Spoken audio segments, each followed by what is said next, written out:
They say Christmas is a miracle. I say it's math, $265 on a maxed card, $46 in bruised coins, and a boy measuring love by the price of a PS5. The terminal chirps along. Mean beep, the light flashes red. The cashier whispers, "Another card." I squeeze an empty wallet until the pennies squeal, paste on a receipt-thin smile. My son squints. Dad would buy it in a heartbeat. I swallow the comeback and the cinnamon in the air holiday sweet. Humiliation metallic. I trade a PS5 for something cheaper, and pride for silence. Under glittering bulbs that don't warm a thing. One question keeps ticking tonight. Will I apologize to my son? Or to myself? The screen settles on a verdict, insufficient funds. And for a split second, I see the same words flicker in his eyes. Insufficient mom. I slide the cheaper box across the counter and wonder what will cost more before this night is over the gift he wants, or the story he'll believe about me. I slide the PS5 back across the counter like I'm pushing away a version of myself I can't afford. "We'll do the Oculus," I say, steady, as if steadiness were money. The cashier scans without judgment. Judgment is reserved for the boy at my shoulder. "Dad would buy it," Tyler says, casual as a cough that's really a blade. I nod as if I agree with a weather report. The box feels lighter than the disappointment in his voice. I picture our fridge milk, eggs, a drawer of hopeful vegetables, and the spreadsheet in my head reorders itself heat bill first. Groceries second, pride somewhere after tape and wrapping paper. I ask for gift receipt. He rolls his eyes. I tell myself I'm buying time, one decent gift, one night without arguments. I imagine Daniel's grin when he hears PS5, the way he'll weaponize generosity. "We're good," I say too brightly, like fluorescent lights. The scanner beeps, the receipt curls, Tyler's silence curls harder. "Carrying case," he says, like a judge reading a sentence. I can't show up with the box. The math returns $20 for dignity. I pick up the cheapest nylon sleeve, the kind that feels like a lie when you touch it. "It's practical," I offer. He laughs into his hoodie. The cashier's smile is professional pity. I try one of my mother's lines. It's the thought that counts and feel it crumble in my mouth. A slogan without teeth. I keep the sleeve anyway. I keep the smile too, thin as the receipt curling in my fist. He says the word cheap like he's testing the edges. I say nothing and watch him watch me. I am learning there are two kinds of silence, the kind that saves face, and the kind that saves a child's idea of love. At the door, I tell him we'll manage. He shrugs at the sleeve, at me, at Christmas. I tell myself the long game is won in short humiliations. The space where our car should be looks like a missing tooth in a smile that belongs to someone else. I recheck the row, the number, the painted arrows that mean nothing now. "Where is it?" Tyler asks, as if I've misplaced a planet. My brain rifles through the adult alphabet. A for ape AA, B for bus, C for call Daniel, number son's row. A gust of cold cuts through the sleeve. I clutch the box as if that saves anything. "They towed it," the security guard says. Not unkind, just dispatched. He points like a compass. 4 miles. A tow yard on a street I can't afford to pronounce. Tyler says the thing that tightens around my ribs. My Oculus is in there, and I hear how it lands my, not ours. I'm not angry. Anger costs extra. "We'll figure it out," I say. The plaza lights blink festive. Somewhere. Carols. Somewhere. Heaters. In the stall. Only weather and consequence. I choose consequence. I turn my face into the wind. Registration's expired. The guard explains, like he's handing me an unchangeable season. I know. I knew. The envelope with the red letter warning is still on Nana's counter under a magnet shaped like Florida. We've had complications, I say, and the word tastes like denial and rent. Tyler hears only failure. He hears it on loop. I could say, we had milk to buy. I could say, heat bill doesn't accept IOUs from Christmas. I could say, your father's bonus could register 5 cars. Instead, I nod and thank the man who can't help. This, too, is adulthood receiving information you already hate and pretending it's news. I map the walk in my head. 4 miles is a bargain compared to what begging costs. We can Uber, Tyler offers, generous with money that isn't there. We can walk, I answer, generous with legs and stubbornness. The guard wishes us luck. Luck is for people who plan better or bleed less. We have shoes. We start. Parked in my pocket. My phone buzzes like a guilty conscience. Tyler hangs back 2 paces, thumbs flying. The sidewalk throws up little burrs of ice that flash like teeth. Don't call him, I say, not turning, because if I turn, I might add please, and I don't have that to spare. He doesn't answer, which is an answer, street by street. The plaza dissolves into quieter neighborhoods, plastic deer on lawns, windows glowing with scenes I used to imagine we'd have forever. The box digs into my hip. Every block asks the same question, need or want. Want is loud, need is rude. My friends are waiting, he says finally. A truth made cruel by timing. Mine too, I say, thinking of bills, applications, my mother's tin with the emergency 20s, now thin as a saint's patience. Why can't Dad help? Because help from some people is a leash. Because gift is a verb he uses to erase. Keep walking, I tell my boy. We'll make it.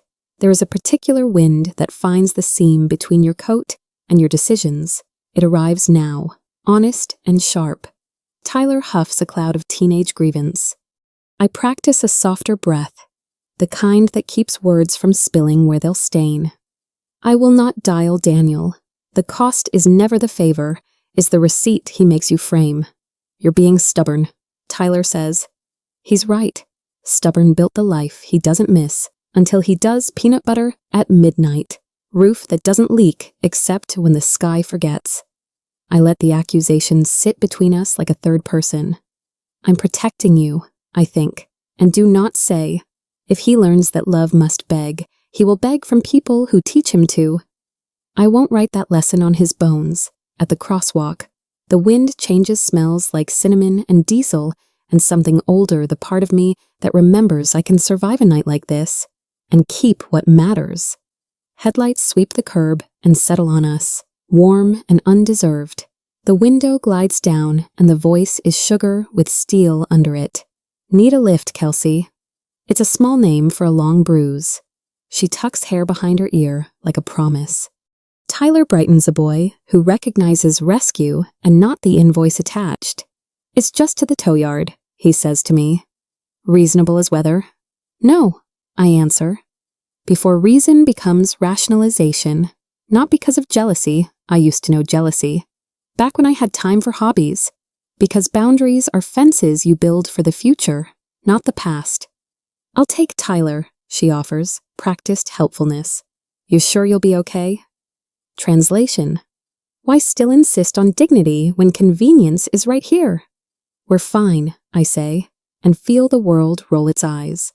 Tyler opens the door anyway and slides in with the box on his lap. The car purrs. We'll see you there, he says, like invitation to a party I wasn't invited to. Her taillights stitch a red thread through traffic, neat and decisive. I watch them like you watch a firework that didn't wait for you. The sidewalk grows longer without a boy at my side. Distance is a creature with small paws. You don't hear it at first. Then one day, it's inside the kitchen, eating from your best bowl. I carry the sleeve and the story, both flimsy. A bus hisses by, full of strangers choosing warmth over principle. I choose principle tonight because I forgot to choose it sooner. In rooms where sweaters won't help, under a street lamp. I stop and look at my hands' lines I know by heart. Calluses that aren't romantic, just earned. My phone glows with a text. We'll meet you at 120 High Street. A cord unspools between us, thin as dental floss. I walk. Shoes slap rhythm. My breath finds a pattern. The city pays no attention, which is a mercy. Somewhere ahead, a boy, behind him, a man who mistakes buying for loving. Tow yards are where hope goes to pay late fees. A glass window separates me from a woman whose name tag says Tina and whose eyes say next. 300 to release. She recites 50 per day after. Her voice is a metronome. My heart is a drummer who didn't practice. I ask if we can split, if I can start, if I can just breathe. Policy, she answers, and the word is so neatly edged I could cut bread with it. Can I access the car to get my son's gift? I try soft, then firm, then the exact tone you use when a toddler holds scissors. No access until payment posts. Behind me, a man mutters about being towed from a hydrant. We are a chorus of undeserving. Tyler and Kelsey haven't arrived yet. I picture his face when he hears the number. I picture my face when I pretend it's fine. Tina counts her drawer like a ritual. I count seconds until humiliation becomes routine. It doesn't. Not tonight. I'm not trying to break the rules, I say, which is itself a confession. It's just a box. I hold my hands apart to show the size of my desperation. The clerk's eyes soften, then professionalize. If I make an exception for you, she begins, and we both let the sentence end itself. Exceptions are bridges bosses burn. I nod. I have burned a few. The lot foreman appears, radio on hip like authority, in plastic. We can't let you onto the property. Ma'am is a word that's supposed to respect you as it fences you out. Someone will pay soon, I say. His eyebrow flicks upward. A disbelieving metronome. He's seen every version of me. When I step outside to breathe, the chain-link fence throws diamonds across the asphalt. I look through them and think of all the small prisons we accept, because they're lawful. Behind the fence is a locked car with a promise in the back seat. Behind my ribs is another. The call comes while I'm rehearsing a speech to no one. Payment received, Tina says, surprised into kindness. You have a guardian angel, I almost say. I don't believe in those.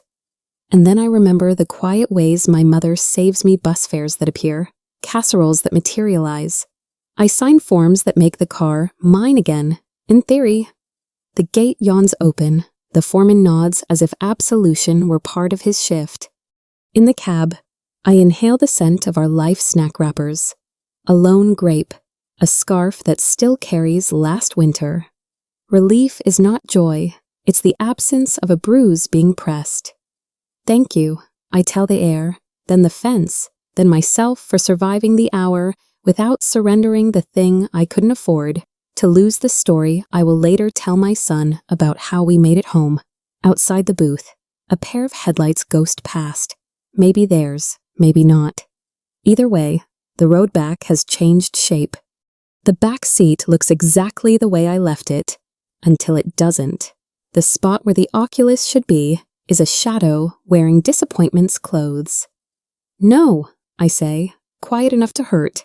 The shrink-wrap ribbon dangles like a joke that went too far. A window has been jimmied, just enough. The foreman leans in, sympathetic but not responsible, not the safest place. He shrugs and gestures vaguely at the universe. Company policy does not cover theft of hope. I trace the rectangle of dust where the box rested. A chalk outline for a casualty no police will mourn. The worst part isn't the missing device.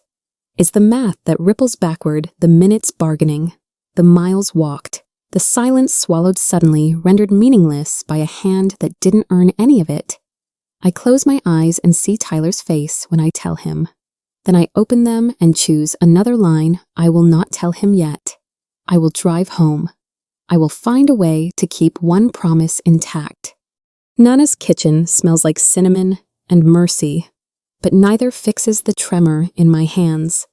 I set the empty sleeve on the table in the way you will lay a flower on a grave careful, apologetic. Nana doesn't ask first. She pours tea into the loudest silence in the house. The kettle hisses, my chest answers. Eat something, she says, because food is her first aid. I break a cookie, and it crumbles like my alibi. They towed the car. I manage that much. And the box, she asks, knowing the shape of the wound before I show it. I shake my head. She exhales, a sound like a prayer with the words worn off. Tyler's footsteps upstairs make the ceiling creak. His future paces above me, while my past sits in my lap. I tell Nana the numbers fees, miles, the thinness of grace in fluorescent light. She nods and strokes the table's scar, like she's petting an old hurt. Cinnamon can't drown the smell of worry. It just makes it polite. Nana reaches for the blue tin, the one with baseball players on the lid and emergencies in its belly. No, I say too fast. She has already slid a butter knife into the seam. A little burglary sanctioned by grandmother law. If it were you, I'd do it, she says, as if announcing the weather. I catch her wrist. The skin is paper, but the pulse is stubborn. I remember every time she patched my life with cash that looked like kindness until the next bill arrived. This is for your license, I remind her, because hope needs earmarks or it gets spent on survival. She smiles a tired, undefeated smile. Survival is how we get to hope. The lid pops, 20s fold out like small, green apologies. I want to be the daughter who refuses help and still wins. Instead, I'm the mother who knows what a boy's disappointment costs. We'll replace it when your checks start. Nana says. She means faith. I hear debt. I let the 20s breathe. We fan the bills and dump a jar of coins, and the table becomes a tiny mint with a grief problem. I stack quarters into towers that list and fall, then rebuild them like an argument I can't quite win. We can get something else, I say, aiming for practical, landing on desperate. Nana hums approval and lines up nickels like soldiers who know this war well. In my head, I walk back through the store, past aisles of glittering distraction, toward the shelf where compromises live. I can already see Tyler's mouth tighten, the way he tucks his chin when he feels cheated. Christmas for women, I murmur, is exchanging blood in quiet. Nana nods without asking what I mean. She knows the sacrament cut pride. Pour it out. Call it love. By the time the coins stop singing, we've bought a plan, if not a miracle. I press the stacks flat with my palm and pretend it's a blessing. It feels like triage. The front door bangs open like a judge's gavel. Tyler strides in with a PS5 grinning in his arms, the kind of grin money wears when it thinks it has settled something. Dad got it, he announces, easy and loud, as if the house needs regulating. Nana's hands still, mid-count. I see the box before I see my son's face. The logo is a lighthouse for boys who mistake light for warmth. That was fast, I say, and hear the brittle in it. He doesn't. We stopped by his office. Kelsey knew a place with stock. The names hit the air and fall heavy. I nod like an actress in a commercial for Surrender. We can set it up later, he says, heading for the stairs, already half lifted by pixels and speed. I put a finger on the tin lid before it closes and wonder if the sound it makes is the same one my heart makes when reopened for the wrong reason. Maybe. In the hallway, the sleeve we bought lies where I left it soft, earnest, uninvited. Tyler glances down and then away, a tiny flinch of contempt, teenage and surgical. You can leave that, he tosses over his shoulder. I won't need it. The sleeve becomes a prop in a play I don't want to be in. It was thoughtful, I hear myself say, as if the word could sew up a cut made by a brand name. He shrugs, and the shrug says cheap, almost kindly. My mouth finds the safest shape closed. I bite the inside of my cheek until the taste turns copper. A currency humiliation recognizes. It's funny, in the worst sense, how quickly generosity curdles when measured against glossier generosity. The PS5 box gleams like a billboard for someone else's competence. I pick up the sleeve and fold it inward, tucking its apology inside, somewhere. Grace means unmerited favor. In this house, tonight, it means carrying what no one asked for and smiling anyway. I try to tell him the story how you trade miles for money when you run out of both. They towed the car, I begin, and his eyes skate off like stones across a lake. The yard wouldn't let me get the box. Someone paid the fee, but by then I stop before the theft sounds like an accusation against the universe. He sets the PS5 down with reverence and looks at me like I'm interrupting a ceremony. "It's not my fault you can't afford it," he says, and it lands gently, like a feather that somehow bruises. He isn't cruel, he's repeating what the world whispers to kids when the rent is due. Scarcity is a personal failing. I nod. Agreement is cheaper than argument. In my head, I answer fault is a luxury. We live on cause and effect. Out loud, I say, I know. I help him peel plastic from possibility and watch my reflection warp in the glossy black. A mother bent by light. He doesn't shout it. He says it the way boys decide what team they'll try out for. I think I want to stay at Dad's for a while. The sentence tucks its knife back in its pocket. It's already done the cutting. My body registers an old earthquake, small things rattling. A picture frame sighing crooked. Okay, I say, because love with boundaries doesn't trap, and because begging turns children into creditors. My throat closes around the rest. You'll come back with stories about restaurant dinners and a thermostat set to summer. I'll pretend not to notice the new shoes. Just talk to Nana about schedules, I add, practicing logistics to keep from practicing grief. He nods, relieved. I am relieved for him, and wrecked for me. Upstairs.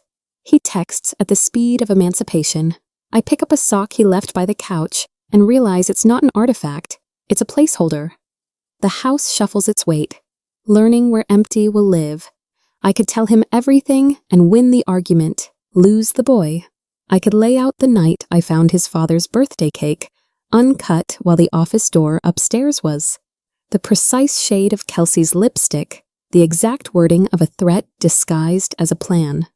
The truth would slap, it would sting, it would satisfy the small, mean corner of me that wants company in my knowing. I make a different choice. I take the anger to the sink and wash it like a dish. Hot water, steady circles, until it's only warm. Dad loves you, I will say if pressed. And it will be true and incomplete. Protective silence is not martyrdom. It's a fence you keep mending because you remember the night coyotes howled. He'll figure the rest out, Nana murmurs later, reading my face the way mothers do. Or he won't. I squeeze her hand. Misunderstood is a room I've lived in before. I hang a light there and wait. On my phone, Daniel's kitchen marble, pendant lights, a bowl of lemons that have never been squeezed. On my counter, chipped mug, cinnamon dust, and a cutting board with knife marks like stretch marks. Tyler sends a photo of the PS5 sitting like a small altar in that gleam. We'll set it up tonight, his text reads. I send back a thumbs up. A bandage emoji disguised as approval. 2 kitchens, 2 kinds of hunger. In the glossy one, desire stays desire. In mine, desire learns to wear a coat. I don't begrudge the shine. I begrudge the lesson it's teaching that love is measured by lighting fixtures and bandwidth. I pour hot water over a tea bag that's already done its best today and decide my son will learn a different metric here, how to read a bill. How to say no when yes is faster. How to mean sorry without buying anything. I take a photo of our table anyway, the tin, the coins, our hands. I send nothing. The house goes quiet the way a theater does before the curtain. My anxiety prefers matinees. I spread the bills on the couch and sort them like tarot, hoping for a card that says, future certain. Heat due Friday, insurance pretending it's optional, groceries glaring from the corner. I open a job site on my phone and scroll until the listings turn into a language I can't speak. Tyler laughs upstairs, a sound shaped by a screen. I count that as a win. Laughing is breathing in disguise. When the lights are off, fear changes shape. It gets knees and elbows and takes more space in the bed than it deserves. I make a rule for myself, no catastrophes after midnight. No sainting of anyone before morning coffee. It helps until it doesn't. At 2, I check the door locks. At 3, I count the seconds my heart can hold its breath. By 4, exhaustion bargains with mercy. At 5, the kettle saves me from both. At 6 a.m., Daniel texts like he's clocking in. Boy needs a real man around. Structure. The word real arrives carrying an audit I didn't schedule. I start to type, define real. The man who buys a console to rent a conscience. I delete it. He prefers debates where he writes both sides. He's always welcome with you. I send instead, truth delivered without a bow. He thumbs back a thumbs up, the laziest victory flag. Before coffee, I fold school forms and pack a lunch that will probably be traded for something crunchier. On the fridge, the expired registration stares like a dare. I trace the date with my finger and imagine a timeline where I paid it on time and everything else fell apart instead. Structure, I say to the empty kitchen, and line the shoes by the door heel to toe. I can't make Daniel realer. I can make the morning function. Sometimes that's the bravest choreography I have. Nana listens the way old trees do still, generous, never pretending the wind isn't real. I unload the night, the texts, the tiny humiliations that pile into a mountain you don't notice until you try to climb it. She doesn't rescue me with the kind of advice that starts with "you should." She rescues me with a hand on my shoulder and a sentence built like a porch. You don't have to prove anything. The words make a small space in my chest where breath can sit. To him I ask, though I know. To anyone, she says, and pours more tea because all wisdom in this house is steeped. She suggests a walk, and we circle the block like a ritual against becoming bitter. He'll learn, she says of Tyler, not dismissing the ache but not feeding it either. At the corner, a neighbor's inflatable snowman lists in the wind. We straighten it, then leave it to the day. Not everything has to be rescued to matter. Tyler's laughter ricochets down the stairs.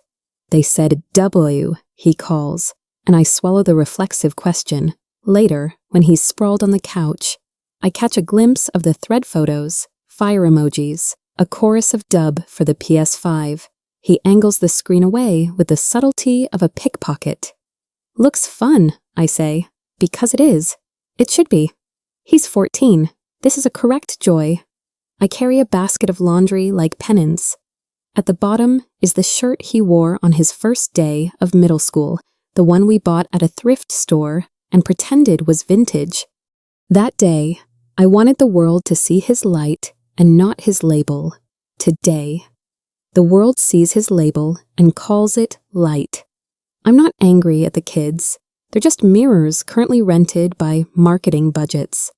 I fold the shirt and decide I'll keep it, even when it no longer fits. Some wins you don't post, you just put them away carefully. He says it while buttering toast like it's a weather update. Dad says you broke the family. He doesn't look up, maybe because he knows, maybe because he doesn't. The sentence lands on the table between crumbs and the salt shaker. And suddenly everything tastes like metal. There are 1,000 replies, each with teeth. I choose none. Families break for lots of reasons. I offer a museum plaque under a smashed exhibit. He nods, content to have delivered the message without signing it.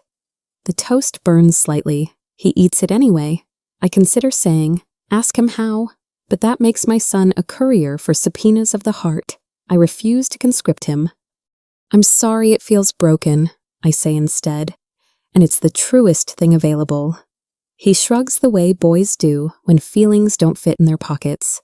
He grabs his backpack and the PS5 controller separately, like dual passports. The door closes. The Echo writes its own headline. Blame travels faster than repair. I wash the knife, the plate, my face. The faucet sings its cheap, bright song. Behind it, a quieter chorus say it. Tell him, win. I turn the tap off and leave the chorus thirsty. Adults fight with mouths. Children bleed with hearts. I will not make mine an accessory. Quiet isn't surrender. It's a tactic. It's also a tax you pay now, in loneliness, for the chance your child won't owe later in confusion. I text Tyler a picture of the dog we don't have and type, proud of you to practice the muscle I want to keep strong. I delete both and send, home at 6 Nana's stew. He replies with a thumbs up in under a second. Love, at 14, is punctuation. I accept it and put the pot on. Steam fogs the window. And in the blur, I can almost see a version of us where this scene is easier. Then the glass clears, and it's just me, this kitchen, and the decision I stand by. Nana calls him to the table like she always has, with a question that's not a question. Sit with me a minute. He does, because he still remembers cookies come after minutes. I stay out of frame and stir stew I've already stirred enough. There's a story your mother didn't tell you. Nana begins, voice low but steady. I grip the spoon and think of 1,000 times she saved me by naming what I would not. Tyler shifts, wary but hooked. She kept quiet to protect you, Nana says. And I feel a stitch loosen somewhere I've been too busy to notice. She doesn't dress it up. She doesn't rip it open. She lays out enough truth to hold, not enough to burn. Tyler's shoulders drop the way they do when geometry finally clicks. Can I ask her, he says, a boy permissioning himself to see his mother as a person. You can, Nana says, and you can love both your parents while you learn how. I set bowls on the table and breathe. It was Daniel's birthday, the kind of night you buy candles for because you still believe in wishes. I left the cake on the passenger seat and climbed the office stairs, balancing hope like a tray. His door was half open, the kind of open that thinks it's polite, inside. Laughter wearing perfume, Kelsey's red dress, Daniel's hands, the shiver of blinds hitting glass. I didn't say his name. Names are for people you still plan to call. I set the cake on a filing cabinet, like a patient no one would claim, and watched 2 people rewrite my marriage in a language I didn't need to learn.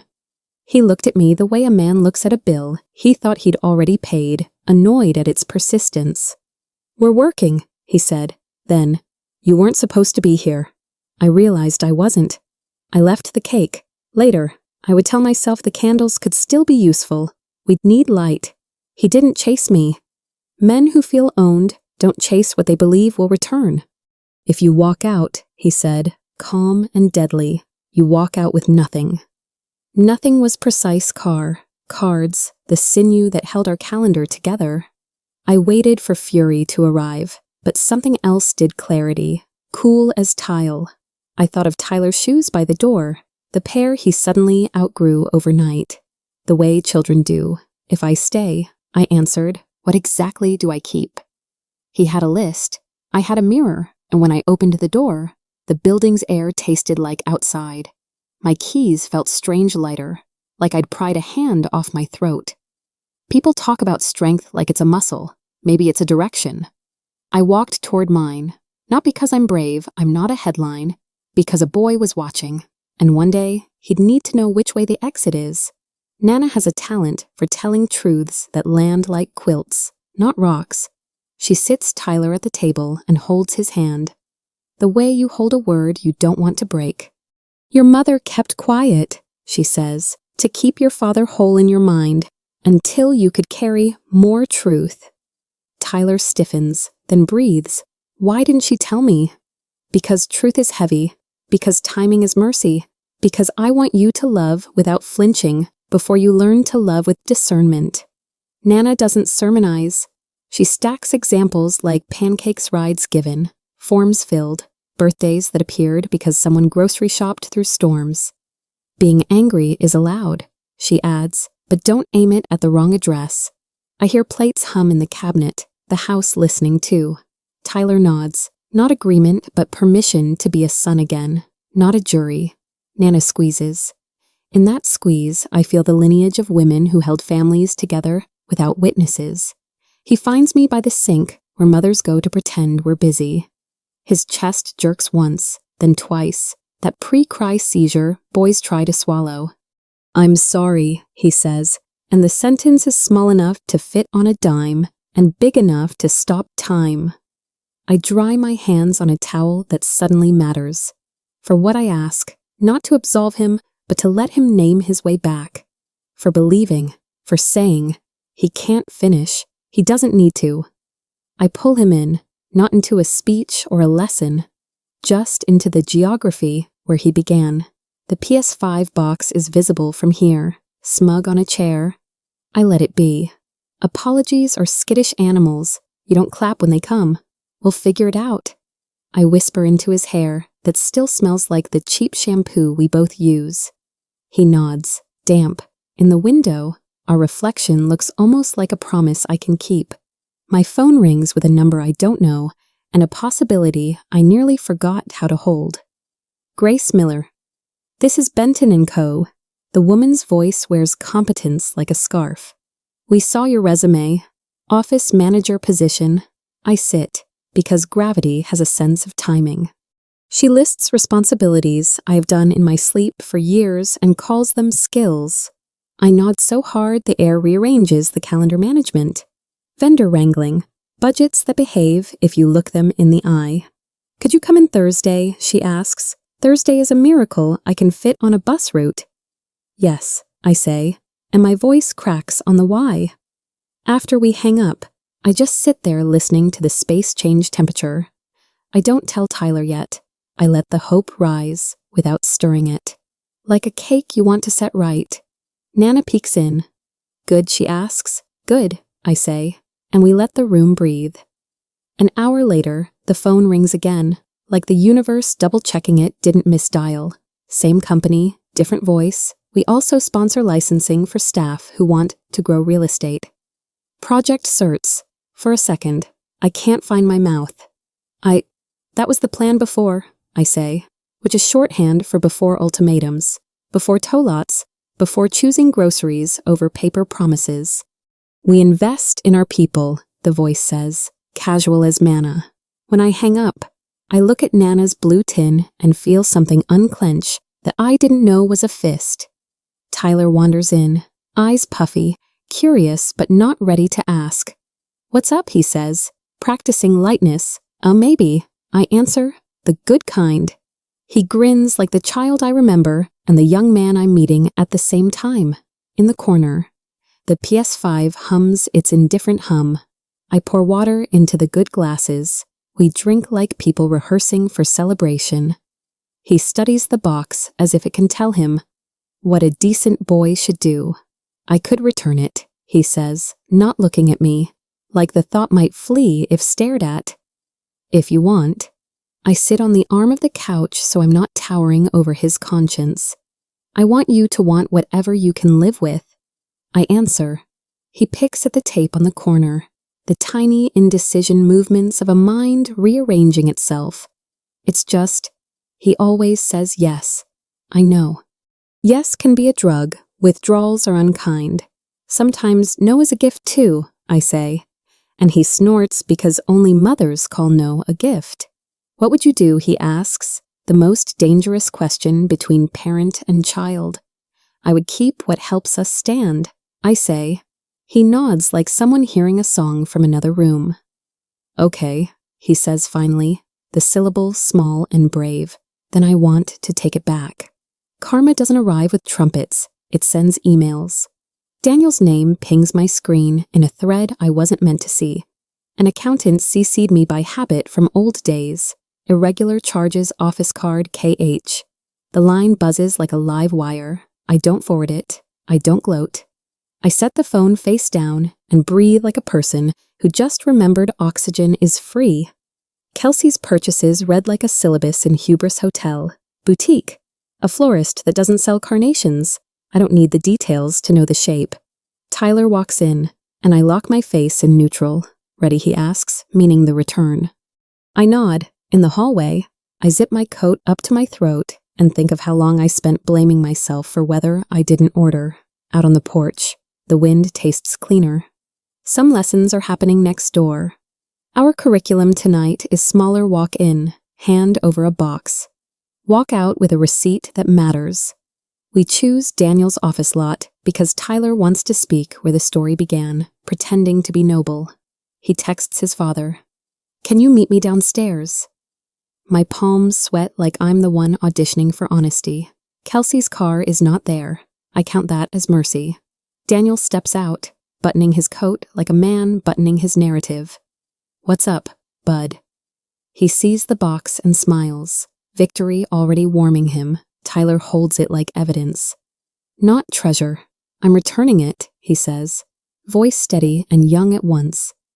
I stay back, near a pillar, the shadow I've learned to be when his father is looking for a fight. Why, Daniel asks, mouth tight. Because I want to help, Mom, Tyler says, and the word want is the hinge. Daniel looks over to where I am and finds nothing to push against. We stand there 3 points on a triangle that finally knows its shape. Traffic murmurs approval. Daniel tries again. Not with anger, he's smarter than that, but with logic that flatters itself. You can stay with me. Better internet. Closer to school. Tyler doesn't flinch. I'm staying with Mom, for now, he says, a merciful clause for a man who collects control like watches. I watch Daniel do the math custody optics, holiday optics, optics that shine but don't see. We can work out a schedule, he says, which is the adult way of saying, I will not lose, okay? Tyler answers, and does not offer more. Daniel's shoulders drop a fraction. If this were a courtroom, I would object to my own satisfaction. Instead, I swallow it. Behind us, a delivery truck sigh eyes, the world uninterested. Tyler hands over the PS5 the way a knight would return a sword respectfully. Decisively. Thanks, he adds, like a closing argument that refuses to be cruel. Daniel takes the box. It's heavier than he expected. Some gifts are, before we clear the lot, Daniel's phone erupts like a conscience getting service. He reads, blanches, pivots away. I have to, he starts, and the sentence runs out of fuel. Tyler and I wait in the wind while adult life reminds Daniel that money keeps minutes. Company card flagged, he mutters to no one, then to me. Did I raise an eyebrow that says, not my circus, not my spreadsheets? He knows. He knows exactly whose initials decorate those charges. I feel nothing triumphant. Vindication is a flavorless food. You eat it because your body remembers hunger. We'll talk later, he says to Tyler, which might be true. Okay, Tyler replies, which is definitely enough. We walk to the street as Daniel hustles back inside. A man who suddenly respects receipts. On the corner, I buy us hot chocolates we can afford. Steam fogs our faces. We drink the small warmth like a sacrament and keep moving. That night, my phone lights with a text that arrives without a smirk. Thank you for everything you handled. Daniel writes, no emojis, no half-jokes pretending to be olive branches. He means it, or he's finally learned the tone that sounds like it. I stare at the words until they blur, then set the phone down like something that could roll off the table. I don't reply, not to punish, to protect the part of me that believes in sentences over patterns. Apologies need time to grow roots. I've mistaken cut flowers for gardens before. Tyler peeks in. You okay, he asks, a new habit I'd like to encourage. I am, I say, and it's almost true, in the living room. Nana knits a row that looks like peace. I sit beside her, pick up the other needle, tomorrow's list, and let the thread run through my fingers. Outside, the wind changes. Inside, we don't. We hold. The reception smells like copier toner and beginnings. Benton & Company isn't glossy. It's competent plants that are watered, chairs that don't wobble. A receptionist who says my name like she expects me to stay. My desk is a rectangle of possibility, facing a window that frames an honest slice of sky. Banners go here, invoices here, my manager says, tapping folders like a drummer keeping time. I nod, cataloging the rhythm's calendar, vendors, petty cash, all the small arteries that keep an office from fainting. I slide my photo of Tyler and Nana into the corner, a lighthouse for the days I might forget why I'm rowing. The keyboard feels like a familiar piano, and my fingers remember songs they used to play without sheet music. Any questions, he asks? Not yet. I smile, because questions can wait, competence needs room. As the login screen blinks me into the system, I whisper to the desk, you are my new boarder. On one side, survival. On the other, a plan. Spreadsheets greet me like old friends who once slept on my couch. I straighten columns, chase strays, teach a budget to sit and stay.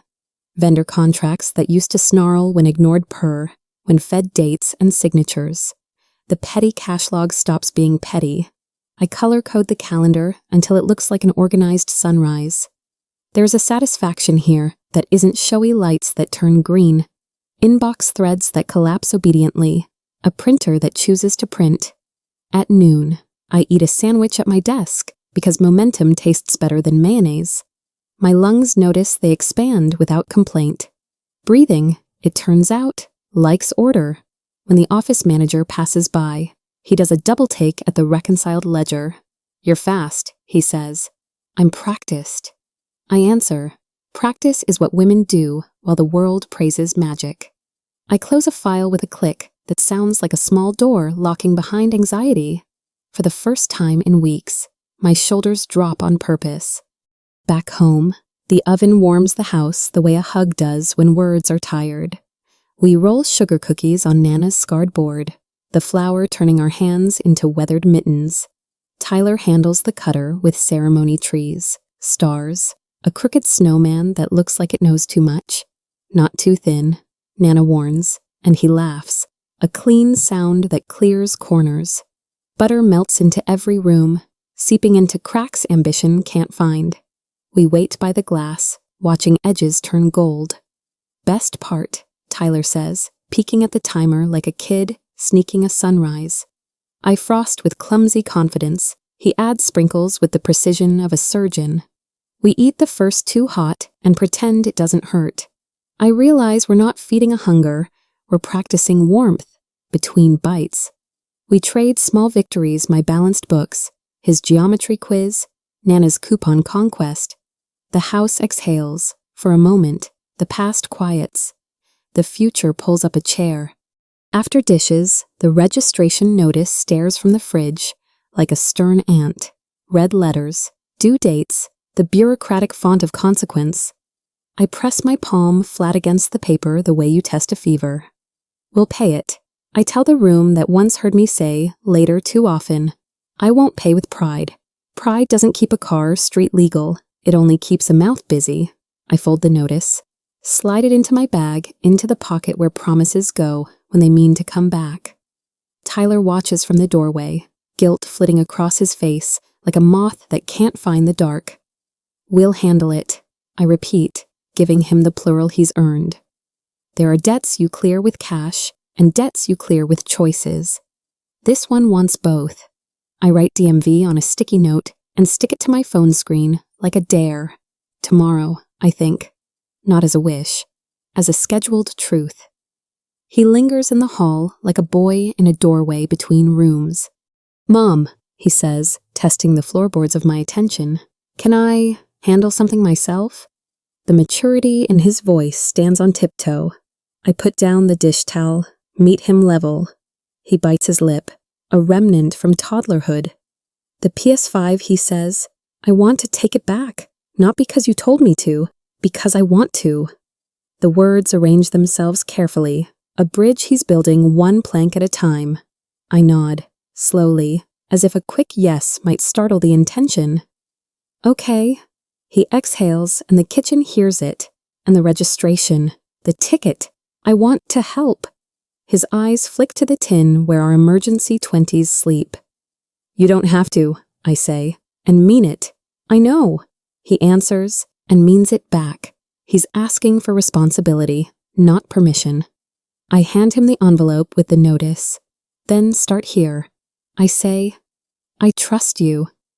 We meet in the company lot again, the asphalt now a stage for a different scene. Tyler holds the PS5 like a verdict he reached without a jury. Daniel arrives brisk, the scent of cologne and crisis management lingering. "That was fast," he says, smile geared for persuasion. Tyler doesn't calibrate to it. "I'm returning it," he states, hands steady. Daniel reaches for the script. You don't have to, but Tyler keeps the box in the space between them. "An object lesson with handles. I want to," he adds, laying the motive like a card. I remain a decorous distance away, learning a new role witness, not director, for a second. Daniel looks past the box to me, searching for the familiar fight. I give him a blank wall. He returns his gaze to our son, squints at the boy he used to pick up one-armed. There's no scene to win here, only a choice to respect. He nods, takes the box. The weight shifts. Why Daniel tries again, softer, almost genuine. Tyler fumbles for words and finds the right ones. I'll keep the Xbox. I need my mom more than a machine. It is painfully simple, and it detonates gently. Daniel blinks, as if measuring the blast radius. This isn't about punishing you, Tyler adds, proving he's either luckier or wiser than we were at his age. It's about fixing what's ours. Daniel's mouth opens and closes. The argument he brought doesn't fit this door. I watch my son, his shoulders set, his jaw relaxed, the rare pose of a person sure without being hard. In that posture, I recognize the man he might become if we don't ruin it with our egos. Daniel looks down at the console he cannot spin into virtue. Okay, he says, and the syllables land without theatrics. We leave with nothing in our hands and something large in our pockets, a boundary that gleams without needing plastic. Saturday becomes a pilgrimage through the institutions that keep chaos from calling itself freedom. Nana rides shotgun. Tyler drives the conversations. At the bank, he slides the refund across the counter like offering, asks for a cashier's check with a politeness that isn't performance. The teller smiles the way adults do when a teenager's vocabulary includes please. At the DMV, the line is a snake that naps and wakes. We wait with people who forgot, people who gambled, people who were busy surviving. Tyler reads the form twice, fills neatly, checks boxes with care. When it's our turn, the clerk stamps with the authority of heaven's least dramatic angel, paid, renewed, legal. We step into the weak winter sun as if it were applause. That's that, Nana says, triumphant in a key only grandmothers know. Tyler pockets the receipt, pats it like a new credential. Bureaucracy rarely feels holy. Today, it does.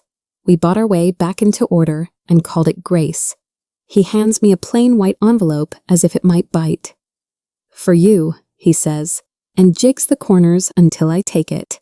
Inside the DMV receipt, the ticket stamped paid, the bank slip stitched with numbers that mean we didn't borrow courage from tomorrow. Paper doesn't usually make my hands shake. These do. Every line item is a syllable in a sentence my son wrote.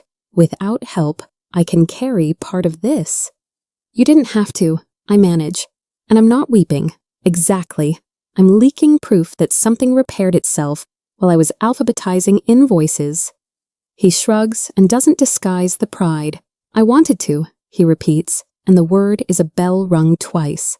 I slide the papers back, not to hide them, but to keep them safe, the way you slide a photo into a book you keep near the bed.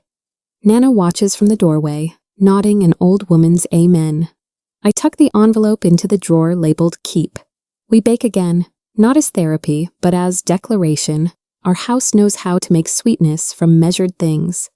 Tyler shows me how he likes the edges crisp, but not mean, and I learn his method the way he once learned mine for tying shoes. Less flour on the board. He coaches, laughing when the dough sticks, and I invent new swear words with church vowels. The radio hums a song that hasn't been ruined by malls yet. Nana taste tests like a sovereign. At the counter, we move without bumping an old family waltz rediscovered. I realize the gift has changed addresses. It's not in a box or a bag, it stands here. Teasing me about my icing form, handing me the good spatula without my asking. You're getting good, he says, like a coach proud against his will. I have an excellent teacher, I answer, and we high-five with sugared hands. The timer dings. The kitchen, somehow, is a degree warmer than the thermostat admits. Dinner is soup that tastes like every winter we survived, followed by cookies that pretend they're not breakfast tomorrow. We tell the kind of stories that bend the past without breaking it. Tyler's kindergarten snowman disaster, my first job's fax machine tantrums, Nana's runaway turkey that wasn't metaphorical. The laugh comes his first from the belly since the towing, and it fills the room like a balloon that refuses to pop. I lean back and let sound do what sermons can't. Outside, snow flirts with the porch light. Just enough to promise, not enough to trap. We clear plates without counting who did more. And for once, the tally god is off duty. I catch Tyler watching us, not the screen, inventorying this ordinary abundance. "Good night, you two," he says, a man borrowing a line from a boy. He kisses Nana's crown, nudges my shoulder. When he climbs the stairs, his footsteps sound like a future that remembers us. I write that down where I keep the good things. Before bed, I draft a message to Daniel and make it as boring as truth deserves. "You're always welcome to see Tyler. Coordinate with me or Nana. Regarding us, no. The period is a full stop, not a dagger."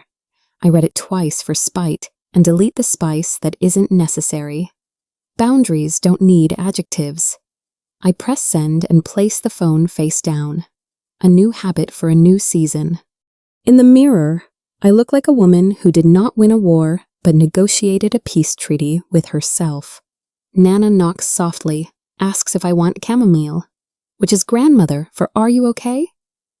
I am, not the fireworks version, the municipal kind, trash picked up, lights paid, hearts wearing seatbelts. I climb into bed and let the day slow to a safe speed. Tomorrow will bring its errands and emails and maybe another hard conversation. Tonight, I have a receipt drawer, warm cookies, and a boy sleeping easy down the hall. Daniel shows up with the expression he saves for boardrooms and funerals. For our son, he begins, smoothing the air with his palms. "Let's put this back together." The sentence arrives dressed as care, pockets full of control. I pour coffee into 2 mugs and hand him one like a prop. "For our son," I echo. "I won't." His eyebrows rise. Not dramatic, surprised. The door he's used to opening now has a lock. He talks about stability, optics, holidays, as if calendars can parent. I let him finish. I'm learning the mercy of not interrupting a man as he convinces himself. "You're welcome to see him whenever we align," I say, but I won't go back. He searches my face for a weak joint. There isn't one. The house is quiet enough to hear the clock choose its next second. "You're different," he says finally. "No," I say. "I'm consistent with myself." He nods, a concession without applause. At the door, he hesitates. "For our son," he repeats. "Yes," I answer. "Exactly." News travels the way truth prefers, through channels that don't need adjectives. Kelsey is on leave pending investigation. Accounting has a new favorite word, reconciliation. Daniel texts rough week, and for once, it's not a fishing line. I don't celebrate. I sort documents at my desk while the office hums its secular hymns. Karma isn't mystical to me, it's paperwork finally read. Policies finally followed. A culture that stops confusing charm for character. In the quiet between emails. I remember the night I left his office with the unlit cake, and think how long consequences take to lace their shoes. They always know the address, though, when Tyler asks, "Is Dad okay?" I answer the only way that keeps him whole. He's learning some hard things. Tyler nods. Empathy intact. That's the victory I guard. In the evening, Nana sets a pot on to simmer. "Soup solves nothing," she says, "but it makes solving tolerable." We eat, and the world keeps turning, slightly straighter. Daniel and Tyler sit on the porch steps, where big talks fit without echo. I hover in the kitchen's penumbra, close enough to intervene if feelings trip, far enough to let them find their feet. I was unfair to Mom. Tyler starts, eyes on the street like he's addressing the future. "I'm sorry." Daniel startles at the angle of the apology. "Me too," he says, to his credit, and lets it hang instead of stapling it to a lesson. Tyler continues, "Careful, I need boundaries. I don't want gifts that come with expectations." He picks the word like a splinter and sets it down. Daniel inhales, a long adult breath that doesn't try to shrink the truth. "I hear you," he says, and he does the old debate. Captain finally choosing listening over winning. They talk logistics next dinners, games. the custody calendar that will live on our phones and, hopefully, not in our throats. When they come in, no one is triumphant. That feels like progress. We keep it small on purpose. No tree scraped to perfection, just a strand of lights like a road we've chosen. I plant a tiny candle into a tree-shaped cookie and strike the match. The flame is stubborn at first, then commits. Make a wish, Nana prompts. Though I'm learning wishes work better as work. I close my eyes anyway and ask for stamina, the underrated miracle.